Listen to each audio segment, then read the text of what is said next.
stance. What did your parents think about what you were doing as you was talked to tricked. them about it? I was tricked by Lafayette. Tell the truth.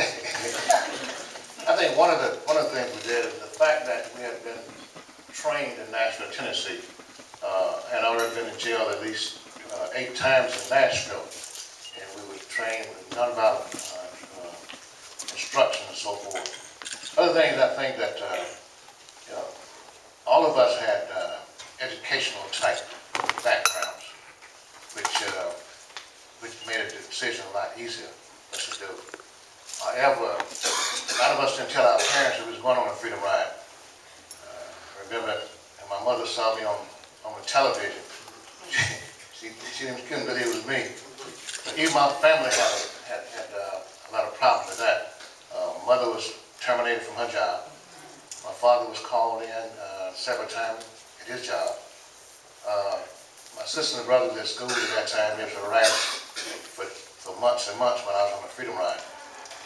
Additionally, my mother sent me a letter and said, you can't come home. So it was 2 years before I had a chance to go back home and see my family after I got out of jail.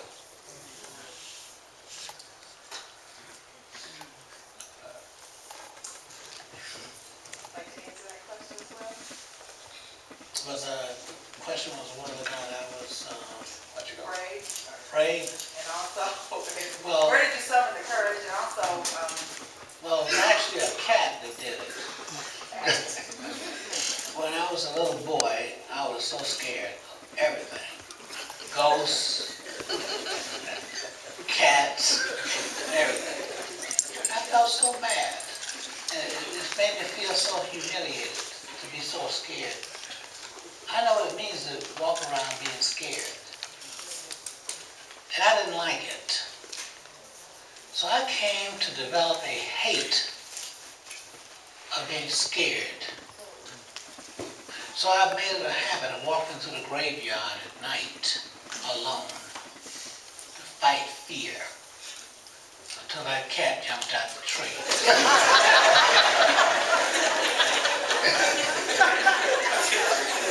I feel it now. So I kept fighting against that fear until I was no longer afraid of anything, particularly death, because I realized that life is just so tenuous. And I think about all the young people I know who were in high school with me and no longer here, belong to the Alumni Association, you know, high schools and college. You keep getting these emails about who's transitioned. So I had to overcome the fear of death. And Martin Luther King was one who said that you have not yet lived until you overcome the fear of death. And I want to live. That's why I can't be afraid. thank you. As an 18-year-old, you feel that you're invincible. So I had virtually no fear. It was something that had to be done, and I figured that I was the one to do it. We had received a lot of training in nonviolence, and how to protect ourselves, and we were prepared for any eventuality. I didn't tell my parents the whole truth.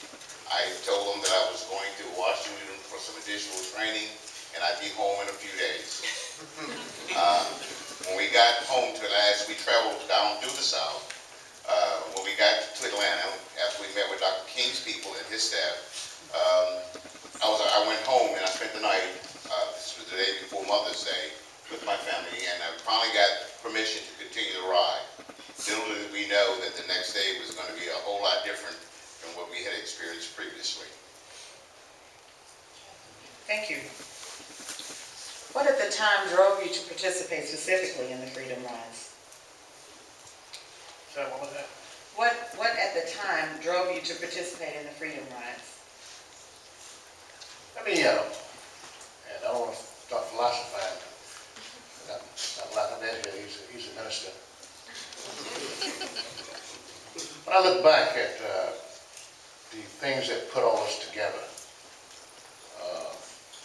I believe that it was planned by somebody, you know, you can say good Lord or somebody else. When I graduated from high school, I wanted to go to Jacksonville State, which is 9 miles from my house.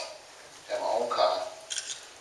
And it's 1961. At that time, I put my application in at Jacksonville State. They sent it back to my father and said, that boy made a mistake. You know, the school is not for black folks.